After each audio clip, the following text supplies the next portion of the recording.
Сайн байцгаана уу эрхэм хүндэт үзэгчдээ. Монгол бахархал булангийн эхний хэсэгт бид Монгол бичгийн дурсгалуудыг та бүхэнд танилцуулахар шийдсэн юм а.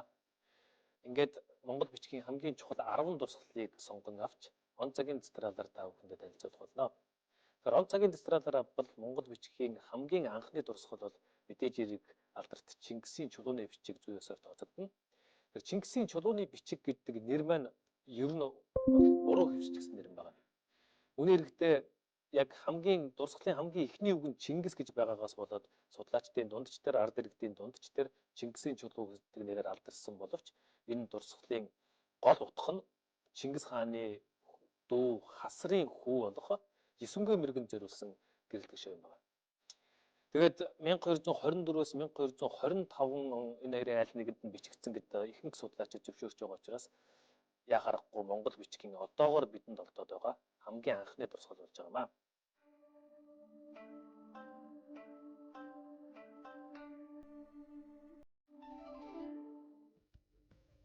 Тэр хамгийн анх ийм сонирхолтой сайхан чулуу, бичээс бүхий чулуу байна гэдэг мэдээллийг 1818 онд Оросын Сибирийг судлаач Спасский гэдэг эрдэмтэн тухайн үед өөрийнхөө эрхлэн гаргадаг байсан Сибирский вестник гэдэг сэтгүүлд нийтлүүлснээр ийм хөшөөд байдаг гэдэг нь судлаачдын дунд мэдэгдсэн байгаа юм. Тэгэхээр Спасский 1818 онд бичсэн болохоос уг нь бол бүр 1802 онд анх олсон юм билээ. Тэгээ олохдоо тэр өргөнөө гол гэж байгаа. Тэр өргөнөө голд цотгодог өрлөнгүү гэж голын одоо манай хилийн гаднахын талдаа өрлөнгүү голын тэр дээд урсгалынхын зүүн салбар болох хархраа гэж гол тэр өрлөнгүү гол цотгодог хархраа голын нэрийг орчмоос олдсон гэж мэдээлсэн байгаа. Тэгээ энэ дараа нь тэр Киселжов тэргүүтээ эрдэмтэн археологоор тэр олсон газрыг нь олоод тогтоочсон байгаа. Тэгэхээр тэндээс анх олоод нэрчүү гэж монголчуудын нэрчүү гэдэг нэрчийск хотын завуудад аваачиж хадгалсан. Тэгж зөөж явах замдаа их харамсалтай болсон энэ сайхан чулууг одоо унгаагаад хагалцсан байдэ. Тэгээ хагалснаар бол нэг хэд 2-3 үсэг баларсан. Тэгээд энэ бас тухайн үед түүхийн сайхан дурсгал зүйлтэй хэр хайр гамгүй хандаж байсны бас нэг илэрхийлэл байгаа юм л да. Тэгээд сүүлд 1832 онд 18 онд ч мэдээлсэн байгаа. 1832 онд Эрмитажд аваачиж Санкт Петербург Эрмитажд аваачиж байршуулсан. Тэрнээс хойш тэндээ байж байгаа. Тэгээд 1830-аад оноос эхлээд Шмидт нэрт монголч эрдэмтэн Шмидт анх энэ эрдэм шинжилгээний эргэлтэнд оруулснаас хойш олон монголч эрдэмтэн энийг одоо уншсан. Бараг л бүхий л алдарт монголч эрдэмтэд ерөөсөө энэхүү чулууны бичээсийг уншихад одоо Дорж Банзаров, тэгэл Радлов, Мураяма гэх их олон эрдэмтэн унших гэж оролдсон л да. Тэгээ энэ бүхнээс одоо яг хамгийн их үнэн зөв гэж одоогийн энэ өндөрлөгөөс гарч дүгнэхэд бол их зөвхөөсөн орчуулгыг Клюкн нэгт хийсэн. Дараа нь түүний дараа манай Монголын эрдэмтэн Хөдөөгийн Перле гоёор одоо их яг сайхан үнэн зөв уншсан байна. Яг одоо энэ хоёр эрдэмтний одоо хамгийн их тэр үнэн зөв төхүүлсэн гэж уншснаар одоо бүгдээрээ дурсгал бичгээ уншаад үзье. За энэ одоо дурсгал маань энэ байж байна. За энэ ингэж байна. Чингис хааныг сартуул эргээ давуулижу багуужу ууж тийм ээ. Хамаг Монгол улсын ноёдыг ухаас аж ахуйд хуригсан дур Есүнгэй онтудрун гэж байна. 3 жагууд 35 алдас тур онтудлугаа.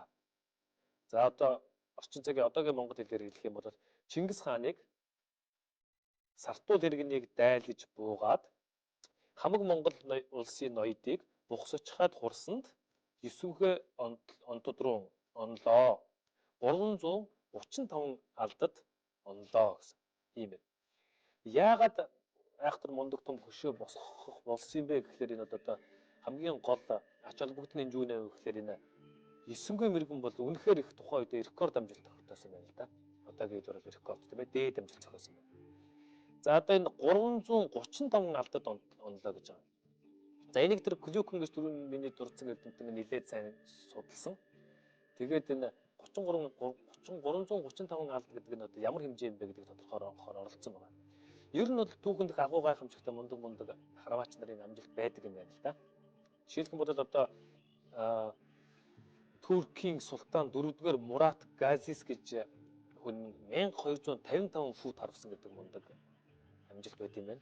За түүний дараа Грекийн нэгэн харваач тэр Туркийн султанаас 437 фут илүү харвсан гэдэг ийм бас тэмдэглэгдсэн рекорд амжилт байдаг юм.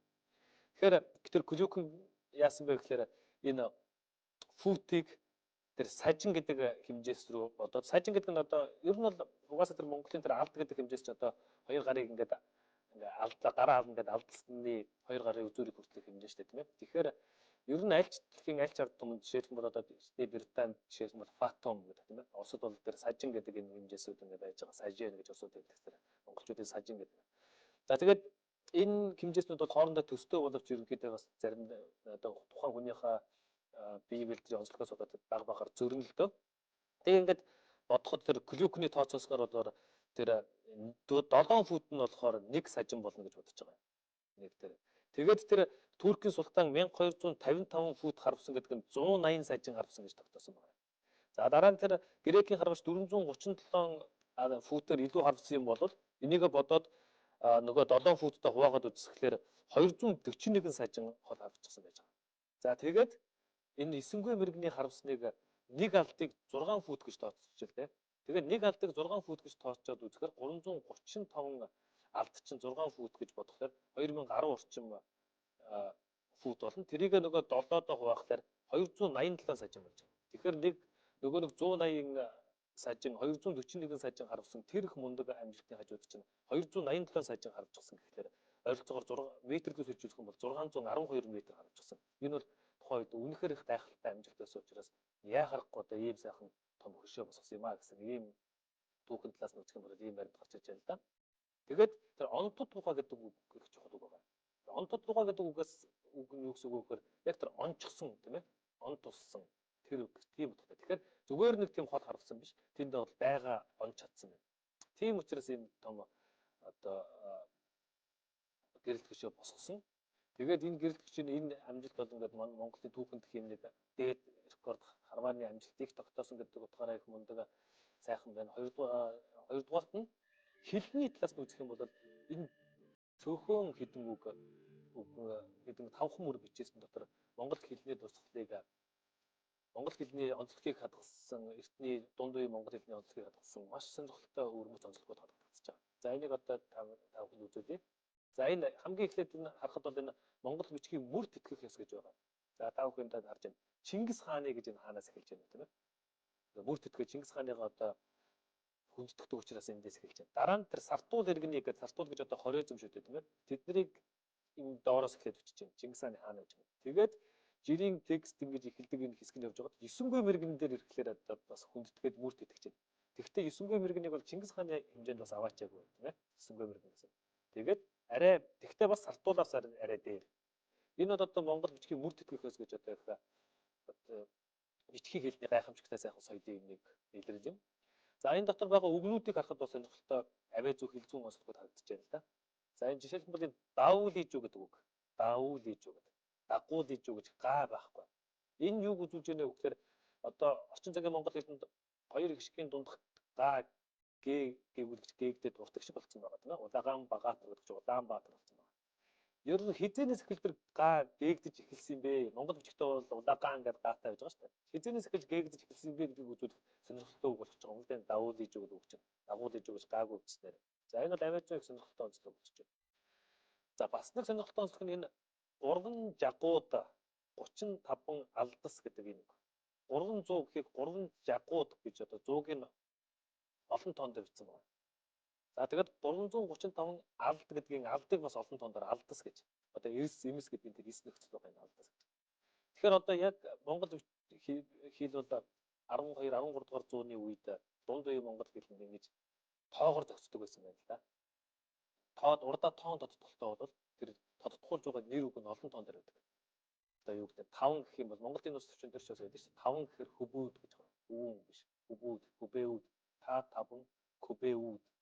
Яг тэрнтэй адилхан 335 алдас гэж олон тоон дээр. Тэр байтугай бүр 300 гэдэг нь 100 олон тоон дээр 3 загуу. За энэ гихмичлэнгээр ингэж үзэх юм бол энэ одоо та бидний энэ дөнгөж сайхан уншаад дуусж байгаа энэ Чингисийн чулууны бичиг бол одоо тэр хорезмыг эзлээд буцаж явахдаа Ухсачхаа гэдэг газар хамаг Монгол улсын ноёд хураг гэсэн одоо хуралдсан гэдэг энэ талаас нь аваад үзэх юм бол түүхийн сонирхолтой дурсгал. За тэр хитэн ямар ном сумаар яаж тэгж 500 600 м харвсан байх вэ гэдэг юм бол технологи судлалын талаас нь Монголын бас их сонирхолтой дурсгал. За тэгээ сая миний ярьсан энэ хэлний талаас нь аваад үзэх юм бол энэ их сонирхолтой дурсгал 2 м орчим өндөр энэ одоо Эрмитаж татгалагдж байгаа юм 5хан мөр 20хан өвгөн дотор одоо манай Монголын та бидний хэл соёлын түүх их сонирхолтой зүйлс ингэж нуугдж байгаа. Ийм сайхан чулууны бичиг юм шүү энэ Монгол Чингисийн чулууны бичиг гэдэг. Монгол бахархал булангийн эхний дугаараар Монгол бичгийн одоо олдоод байгаа хамгийн анхны дурсгал болох Чингисийн чулууны бичгийн талаар та бүхэнд товч танилцууллаа. Дараагийн дугаараар алдарт Гүйэг хааны тамга, манай их хааны тамганы Монгол бичгийн талаар та бүхэнд танилцуулнаа.